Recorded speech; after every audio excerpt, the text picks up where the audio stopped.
આપ જોઈ રહ્યા છો સ્પાર્ક ટુડે ન્યૂઝ। ભરૂચ ઝઘડિયાથી સમાચાર મળી રહ્યા છે। છોટુ વસાવાએ પોતાના નિવાસસ્થાને પત્રકાર પરિષદ યોજી છે। આદિવાસી મસીહા તરીકે ઓળખાતા છોટુ વસાવાએ ભારતીય આદિવાસી પાર્ટીમાં જ સંયોજક તરીકે જોડાયા હતા। ભારતીય આદિવાસી પાર્ટી ગુજરાતની 26 બેઠકો પર ઉમેદવાર ઉતારશે। આદિવાસી ઉમેદવારોએ માત્ર આદિવાસીઓને જ વોટ બેંક માટે ઉપયોગ કરે છે તેવી એક માહિતી સામે આવી રહી છે। મનસુખ વસાવા અને ચૈતર વસાવાને હું નેતા જ નથી ગણતો, ચૈતર વસાવા પર આક્ષેપ કર્યા છે। આદિવાસીના નામે ચૂંટાઈ અને દેશની બીજા નંબરની ચોર પાર્ટીમાં જોડ્યા છે, તેને શું સમજવું તેવો એક માહિતી સામે આવી રહી છે। બસ એ લોકો એવું માનતા હતા ગુજરાતમાં જગ્યા ખાલી જ છે ને અમે ટ્રાઇબલ એરિયામાં ઘૂસીને એ લોકોને અમે મહાત કરશું, એટલા માટે અમે આ જે આપ પાર્ટી છે, ભારત આદિવાસી પાર્ટી દ્વારા અમે એ લોકોને બતાવવા માગીએ છીએ, પણ અમારી હાજરી પણ અહીં આગળ અમે છીએ એવું અમે એમને અહેસાસ કરાવવા માટે આજે આ વસ્તુ બની છે ના। આ જે ઝંડા છે એના નેજા હેઠળ આખા ભારતના આદિવાસીઓને જે અન્યાય થાય છે એ અન્યાય માટે અમે લડશું। ચૂંટણી હોય કે પછી આમ જે બધા ઇસ્યુ હોય અમારા માટે અમે તૈયાર છે લડવા માટે, એટલા માટેની આ કોન્ફરન્સ છે અને આ વાત છે। લોકસભા ચૂંટણી આવી રહી છે, કેટલા ઉમેદવારો આપની પાર્ટીમાંથી ઊભા રહેશે અને કઈ રીતે? બસ એ નક્કી કરશું તમે કેટલા ઉમેદવાર, જગ્યા છોડવાના નથી અમે, ટ્રાઇબલ એરિયા તો બધો જ લડશું, એનો કોઈ સવાલ છે નહીં। ગુજરાતમાંથી કેટલા ઉમેદવાર ઊભા છે ગુજરાત લોકસભા? હા, ઊભા રાખશું ને અમે, શા માટે નહીં રાખીએ। સવાલ એમ છે કે બાપ પાર્ટીમાંથી ગુજરાતની 26 સીટમાંથી કેટલા ઉમેદવાર ઊભા રહેશે? 26માંથી એ અમે નક્કી કરશું હવે નજીકના બધા હાથે પરામર્શ કરી। પાર્ટીના એજન્ડા શું રહેશે બાપ પાર્ટીના? બસ અમારા એજન્ડા 5 શિડ્યુલ 6 શિડ્યુલ આદિવાસીઓને જે મુશ્કેલી પડી છે અત્યાર સુધી, સંવિધાનની વાત થઈ નથી, અમારું જે શોષણ થયું છે એ બધા મુદ્દા અમારા છે જ, આજે બી ઘૂસપેઠ કરે જ છે અહીંયા આગળ, એ બધા મુદ્દાને લઈને લડશું અને મોટું આંદોલન પણ કરશું। ચૂંટણી છે એટલા માટે નહીં, ચૂંટણી નહીં હશે અને અમારી જે મુશ્કેલીઓ સમસ્યા જે પેદા થઈ છે, હું તો માનું છું ત્યાં સુધી ભારતની જેટલી બી સરકારો થઈ એ કોંગ્રેસની હોય, ભાજપની હોય કે આપની હોય, તો એ બધી જ જે ચૂંટણીઓ થઈને સત્તામાં આવ્યા એ બધા અમારા માટે મોટામાં મોટી સમસ્યા છે।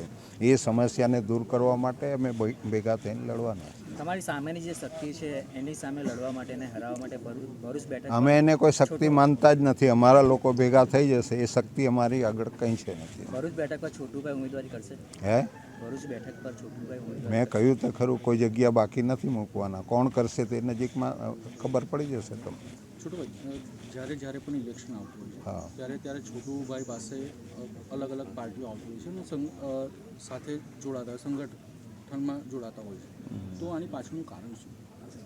અમારું સંગઠન છે એટલા માટે આવે છે ને એ લોકો એમની બદમાશી સામે અમે લડીએ છીએ, એટલે એ લોકોને ખબર છે કે આ લોકોને વાત કરવી પડશે નહીં તો અમને પકડશે, એટલા માટે પૂછપરછ કરવા આવતા હશે, બહુ હિંમત કરતા નથી કોઈ। કોંગ્રેસ સાથે ગઠબંધન થયું હતું, આમ આદમી પાર્ટી સાથે થયું હતું કેમ કે અમારું એટલું બધું પેલું સંગઠન હતું નહીં, એટલા માટે। હવે તો આખા દેશની અંદર જે પાર્ટી બની છે, આદિવાસી જે પાર્ટી બની છે અમારી, એ પાર્ટી દ્વારા અમે લડવાની ક્ષમતા ધરાવીએ છીએ અને લડશું અમે।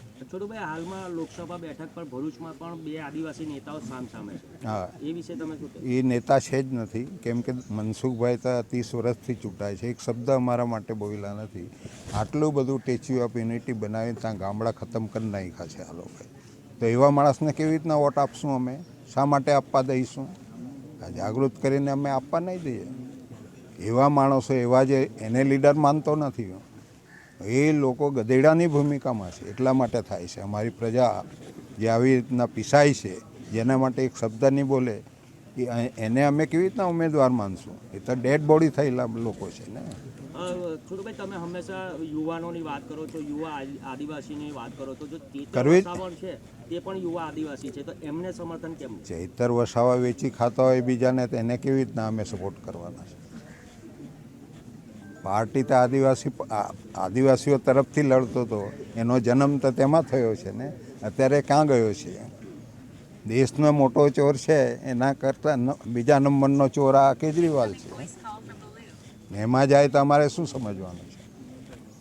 આવનારી લોકસભાની અંદર આદિવાસી વોટ બેંક જે ભરૂચ બેઠક પર છે તે વિભાજિત થશે એવું નથી લાગી રહ્યું? ના, બિલકુલ નહીં. અમે લડશું આ પાર્ટી દ્વારા, એટલે બધા ભેગા થવાના છે અમારા લોકો. છોટુભાઈ, શું તમારો પુત્ર મહેશભાઈને બાપ પાર્ટીમાં સમાવવા માટે પ્રવેશ કોઈ કરાશે? ના, અત્યારે એની ચર્ચા કરવા જેવી નથી, જૂની વાત થઈ ગઈ છે. ભરૂચ લોકસભા માટે બાપ પાર્ટીમાંથી ઉમેદવાર કોઈ? કહ્યું ને, 2 દિવસમાં નક્કી કરીને તમને જાણ કરી દઈશું.